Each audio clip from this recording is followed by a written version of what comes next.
Still got quite a bit to cover here, but I'm going to try to stay on time here. Okay, well, how did we get to the point that we're at now, especially talking restrooms? In June 2009, the city conducted a citizen survey. I know all of you are aware of that survey. It's the last one that was conducted to our residents. The top 3 park and recreation facility services respondents were most dissatisfied with. Our walking and biking trails, paths, was number 1. Advertisement of our services was number 2. And obviously number 3 was park restrooms. There was about 15 different park facilities and services that were listed, and our park restrooms came in through. Again, with our park visitor usage, some questions that you need to ask is how badly do the Armstrong Park restrooms detract from the park visitor's overall experience? How much revenue and facility rentals are being lost due to the existing state of the restrooms? I can tell you that people, when they call and they want to rent one of our shelters in Armstrong Park, one of the questions is have the restrooms been fixed? Have the restrooms been replaced? How much money are we losing in shelter rentals because that restroom's not up to par and people are having to walk elsewhere to use the restroom? And again, just today, in talking to Jim, our community center manager, we probably had about 15 kids and adults today. School's not out in today, and there's a nice day. Came into the community center to get a drink of water or to use the restroom. We see that all the time in the summer. People will walk that extra distance to use the restrooms here at City Hall if they're open, or the community center, to avoid having to use those restrooms. Okay, back to how did we get here. In February of 2010, we had a Park Board of Aldermen workshop on Armstrong Park. At that point in time, we were looking at a restroom that was on a cooperative purchasing agreement. There were some questions as to whether a cooperative purchasing agreement is actually cheaper than just putting it out for bid. And also at the time, there were some concerns to whether a prefabricated restroom was cheaper or more expensive than an on-site build. We again revisited the restroom topic in Board of Aldermen Park Board workshop in July of 2011, and I know all of you all remember that meeting. And I think that one of the biggest concerns there was obviously the cost of a prefabricated restroom, and to take a harder look at if that's the most fiscally sound way to go when it comes to replacing the restroom in Armstrong Park. And just for those of you that aren't, I mentioned prefabricated. Prefabricated restroom is, in essence, it's a restroom that's built off-site in a controlled environment, oftentimes in a warehouse. The floors, the walls, roof, stall partitions are all made of precast concrete. The restroom, depending on what size, it could be one restroom, or it could be 2 halves, or it could be 3 portions, depending on how big you're talking about. It gets shipped on a flatbed truck. Once it's produced, it arrives on site where there's a crane. The crane lifts the restroom or sections of the restroom off of the flatbed truck and sets it on a pre-prepared site at your park that has been set with compacted rock and has been stubbed out with all your electrical and all your plumbing and your water. Back to how did we get here. In August, we per the request of this board here, we decided to take a hard look at the cost of a prefabricated restroom versus building a similar restroom on site to make sure that the direction we were going was an accurate direction, one that was going to be cost effective. Back Wednesday or Thursday of last week, I know all of the board received a copy of this 4-page document. Our park board also has a copy of this. And this is really a critical document for us. It basically answered a lot of the questions that you all had as to whether we've really done our research and whether a prefabricated restroom is more expensive than an on-site restroom. Obviously, several park and recreation departments were spoken with, and we got information from them We had some analyses done with 2 different architectural firms, and if you haven't had a chance to read through this, it's definitely worth reading through, because what we've found is that the research we found is that a prefab restroom versus an on-site build is very equitable. If any, an on-site build is going to be more expensive than purchasing a prefabricated restroom. There's some more statistics here in this slide that you can read through. One important one was from the Army Corps of Engineers on the study that they did, the maintenance costs for public restrooms. And they reported that a 30% lower cost at bid can be eaten up in maintenance costs in just 6.5 years. And that's not doing your due diligence at the front end, making sure you're getting a durable, quality product.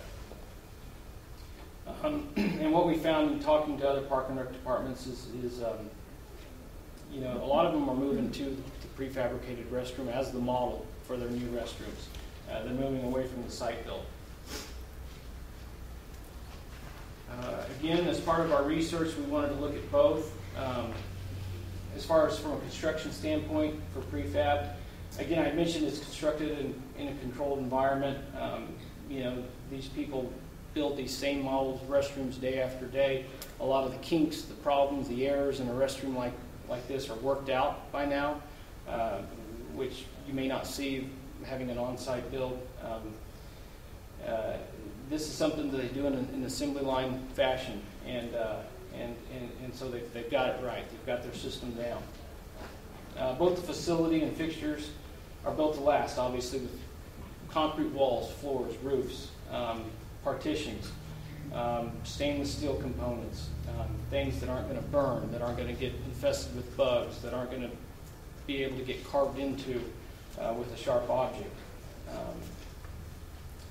Again, these prefab companies, they build structures specific to parks and public use environments. Prefab allowed us the opportunity to take a look at surrounding departments that have purchased structures and kind of take a look at what they have.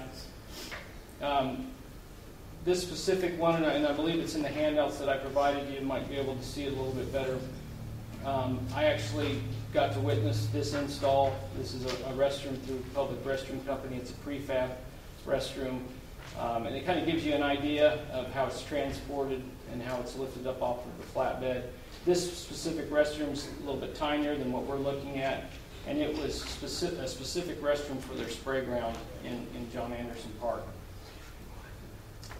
Some of you may have seen this restroom. This is the waterfall park that's next to Bass Pro Shop. This is a CXT restroom. Again, it looks like split-face block. It's not. It's a solid wall of concrete they texture to make it look like split-face. This particular restroom looks like a ribbed metal roof. It's not. It's concrete, and they texture it to look like ribbed metal. Another CXT restroom. Again, this one's out in DeSoto, Kansas. And this one actually would be real similar to the unit that we're looking at in Armstrong Park. Just a kind of a shot of the inside. It's hard to get a good overall shot inside a restroom, but the partitions are concrete. You can see there's no plumbing fixtures that are exposed to the public. There's just a button to flush. Everything's on the other side of the wall. Again, they're looking at durability and a restroom that can withstand abuse. The windows that you see there is a Lexan window. It's a shatterproof type window.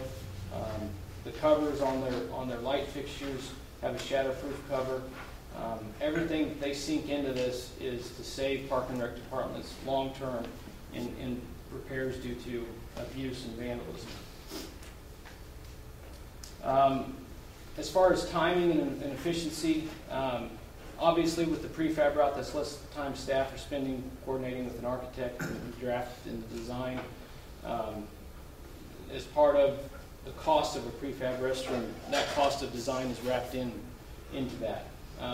Obviously construction is faster, no weather delays. We can run the utilities and prep the site in-house if weather is good in 3 or 4 days. and that restroom can be set and operating in another 1 to 2 days. By going this route, it minimizes the disruption in the park. Obviously, park safety, those that are in the park, is maximized, and liability to the city is minimized. And we've seen construction projects that carry on and on and on due to weather delays or subcontractors not following through, open trenches, you've got equipment lying around, you've got materials that could be stolen. That all impacts visitation to our park and our rentals and the satisfaction that people receive from our park. So going this route, you're literally looking at disruption within a week period. Again, with this type of structure and the durability, it minimizes the likelihood it's going to be closed for a period of time due to repairing vandalism. And another great thing about prefabricated restrooms is they can be relocated at any time. And if it came up to where we needed to relocate this restroom, it's a restroom that you can unattach the two halves with a crane, lift it back up on, set it on a flatbed, and move it to another park if you needed to.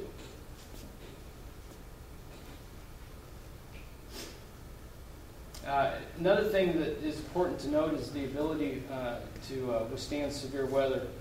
And these structures are engineered to withstand extreme conditions, and this kind of shows you what these buildings meet or exceed in the way of earthquakes and wind load and snow load. And that's something important to note too. If you ever have people in a park and inclement weather, severe weather rolls in, having the ability to go somewhere to take shelter. Right now, we don't have that. And do I have time to show the video, or should I move on? It's about 5 minutes.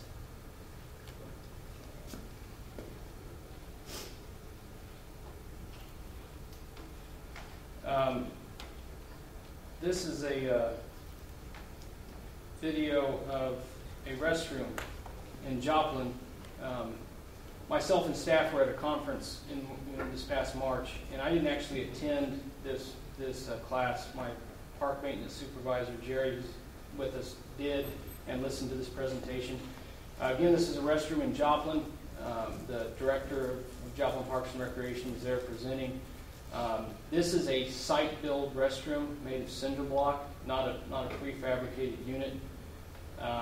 Those windows, or the long rectangle you see there, they had these little glass cubes that were in the wall to allow artificial light or natural light into the restroom.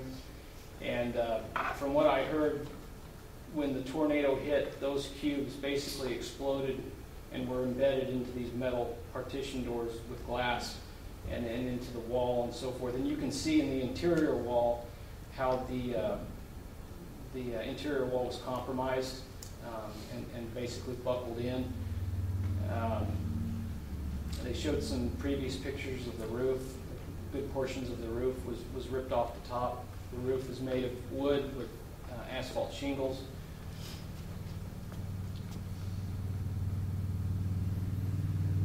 I might zip through some of this, but it kind of gives you an idea of, after an event like a tornado, how it impacted a restroom that was a site-built restroom. I think in this particular restroom, there's and that might be it there on the floor. It's part of the oven. It was part of an oven from somewhere that ended up inside their restroom. And that back wall that was out was actually the chase that was inside the bathroom that imploded. That the door wasn't open to the chase, but the wall imploded from inside. So, obviously there's different magnitudes of tornadoes, but this would not have been a structure that you would want to retreat to during a storm. I'm just going to show you a little bit of this second one here. This is actually the women's side. I believe these are actually kind of an off-white wall, but the tornado basically stripped the grass and dirt off the ground and splattered the interior. But it kind of shows the same thing. Again, the interior wall and the chase, like like Jerry said, basically imploded. Sections of the roof were blown off. And what I wanted to kind of show you here toward the end, there's again those glass blocks that were blown out that basically sprayed glass shrapnel everywhere. So here's the cameraman exiting the women's restroom.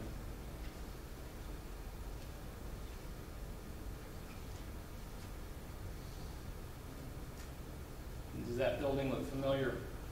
And that is the hospital at Joplin that took a severe pounding from the tornado. This park was located right across the street from the hospital in Joplin.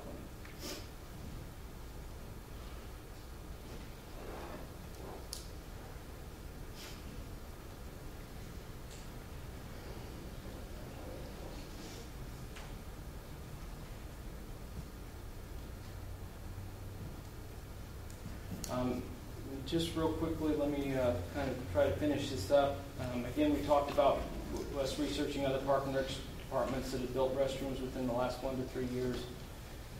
And what we found, the prefab restrooms come with a longer warranty because there's only one provider installer, and the unit's built in a controlled environment. Obviously, they stand behind the product's durability. 1 year warranty for the entire building, 20-year warranty for all of the precast concrete. And moving along on how did we get here, in December of this past year, we issued an RFP, request for a proposal, for 2 different restroom models. Option A was a multi-user restroom, in that there was a men's restroom with multiple fixtures, women's restroom with multiple fixtures, but we also asked if we could get a bid for, or a proposal for, a private restroom, one where you would actually walk into the restroom, lock the door behind you, and there would be one toilet, one sink. And that's the photo, or the option B, the photo on the right-hand side. The results on option A from CXT, the Montrose model. This is again the multi-user restroom, came in at $115,000. From Public Restroom Company, for the same similar model, came in at just over $129,000. Option B, which is the 3-room individual private restroom, CXC came in at $115,000, and Public Restroom Company at $138,471.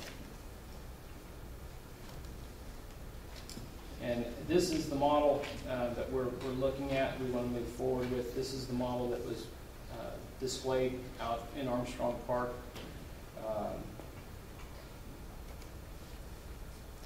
To kind of give you an idea of not only city staff, but the park board being ever aware and cognizant of cost and how we can dwindle cost.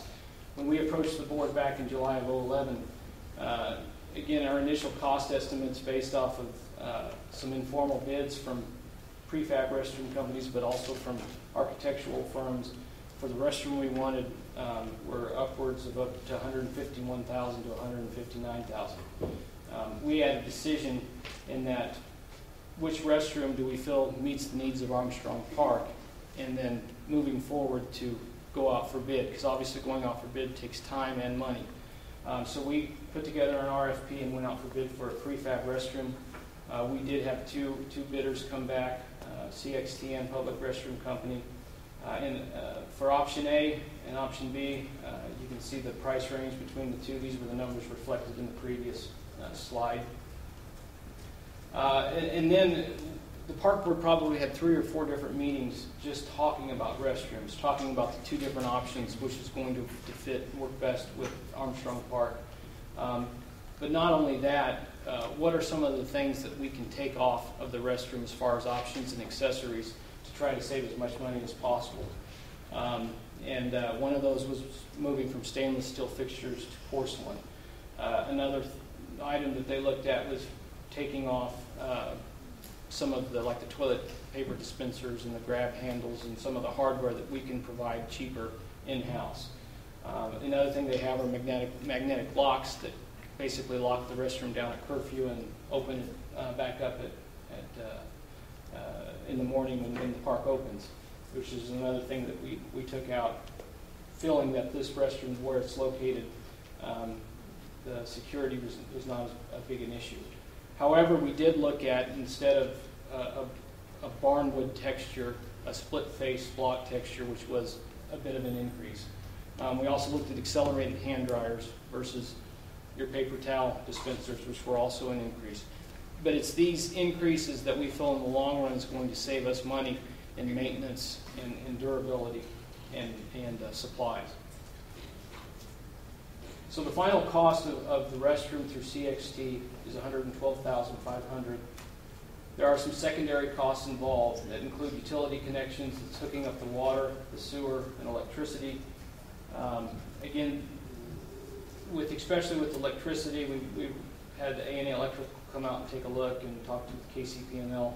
Those are a little bit liberal. We feel, if anything, once we kind of hammer out some of the details, that number of $6,200 would drop. Site preparation, that includes some digging and some rock base and labor. Obviously, site preparation and sidewalk would be done in-house through existing staff. The utility connections, water and sewer, would be done in-house through park and public works staff. The only thing that we'd have to bring an outside business to do would be the electricity. And then the sidewalk connector and the perimeter sidewalk around the structure, you can see the price tag for concrete and labor. So total and secondary costs, $8,721.26. Again, replacement of the Armstrong Park restrooms, it's an approved budgetary item in this 2012 fiscal year. We do have a balance of a little over $132,000 in our Park GO bond fund, which is where we plan to utilize those dollars for replacement of the restroom. And lastly, there towards the bottom of the page, brings us to April. The Park Board met last week and proceeded with the formal recommendation on the restroom that we've been talking about, and brings us to the workshop that we're at today. Obviously, the goal of this whole process is when we're looking at replacing Armstrong Park, taking into consideration, first and foremost, cost efficiency and being fiscally responsible. Trying to provide a restroom that is cost effective, but it's not compromising the quality or the durability or the aesthetic appeal that a park, which in essence is a flagship park in Green Valley, it's the most utilized park in Green Valley. We want something that's going to represent that park and is a structure that our citizens deserve. And again, we want to utilize something that has very little negative impact to the park user, and we feel going the prefab route versus on-site build accomplishes that. There's less park disruption. Long term, we're going to be saving in maintenance expenses with these units versus an on-site build. And the useful life of a structure, of a prefab structure versus an on-site build is obviously longer. So just to kind of wrap up, Green Valley Park Board formally recommends to the Green Valley Board of Aldermen to enter into a contract with CXT for the purchase of the Montrose model restroom for Armstrong Park. It is on the regular meeting agenda tonight for a first read. And that's all that I have. Again, I appreciate the opportunity to speak. I know it was quite a bit of information. I know that the Park Board appreciates the opportunity to have you all listen. And I know we're quite a bit behind on time, but I'd be more than happy to entertain any questions. I have one. Did you say that you've got most of the money for this? Yes, we do. Okay. Yeah. And if should vandalism be an issue in the future, how much would it cost to upgrade from porcelain to stainless steel fixtures? For the amount of fixtures that we have in the park, the toilet urinal fixtures would be in essence paying up to about $4,000 more to swap those out, and then about an additional $1,000 for the sinks. So we'd be looking at probably close to $5,000 to upgrade the 6 fixtures from porcelain to stainless steel. And again, based off of the cost of the porcelain, we can replace porcelain about 3 times, and that equals the cost of one round of stainless steel fixtures. And you are locking the doors. That's something that we've discussed and something that we'll definitely talk about. I mean, obviously, if the activity dictates, we will definitely do that. When you say replacing 3 tons, is that figuring labor in this unit? No, that's just fixtures. So I guess my question for you, would we be smarter just to go ahead and do it, upgrade it, be done with it by the time you figure the labor into it? You know, I'm not certain. It's more I've talked to people that have restrooms and talking to park maintenance staff, and I don't know everybody's stance on this, but oftentimes what I've heard is when people come to utilize the restroom and they look at a toilet or a urinal, a porcelain fixture is somewhat more attractive to use than a stainless steel prison grade cold metal toilet. And oftentimes the porcelain's easier to clean than the stainless steel. You know, we want the restroom to be durable, but we also want it to be attractive and a restroom that people want to use. And that's something the park board talked about at length, was stainless steel versus porcelain. But again, wanting to try to cut costs as much as we can without making too much of a sacrifice. They like to do. Have we had issues with the porcelain at the current one? I don't. We've had odds and ends. Not really. Stuff. Not really here in Armstrong. So they really haven't, I mean, if you go back, let's say 5 years, how many have we replaced out there? I don't think we have. I mean, And we have at the ball fields too, we have porcelain, and we haven't had an issue here. But Monkey Mountain, Right, with baseball bats and. well, we've got, the baseball bats here at Armstrong ball fields. Right. But we've got porcelain, we haven't had an issue there. But it is more located here now. Well, to me, it never was that one had to be. I mean, it has to be replaced. There's no doubt in mind. It's just, it goes back to the comparison. Home for $120,000, and you got 3 bathrooms. Once you do the research and you figure out that a lot of it's your labor because of the prevailing wages involved in that, it tries to cost it doing that. right. And that's a good point. That's one of the big issues with Right. why these are so expensive. Right. But I believe with you guys going back and not just being told you could do it, and you went back and you did research and you looked again, we say, what was it, $20,000? I mean, ultimately, we were looking around the $150,000 mark for these, and through the RFP process and cutting where we can, we got down to it. I mean, to me, that was worth a second look at just to save money. And now that it's been done, we know where we stand for the future, because this won't be the last bathroom we purchase. We won't have to go through this again. Right. I appreciate staff and this park board doing what they did. I mean, that was a very good presentation. Thank you. Thank you. Anyone else have anything? All right, thank you. Seeing no other items on discussion, then we will adjourn from workshop. And we're ready to go in. Yeah, go ahead, grab Jim. Oh, you did this? Okay, we'll adjourn for every meeting in 10 minutes.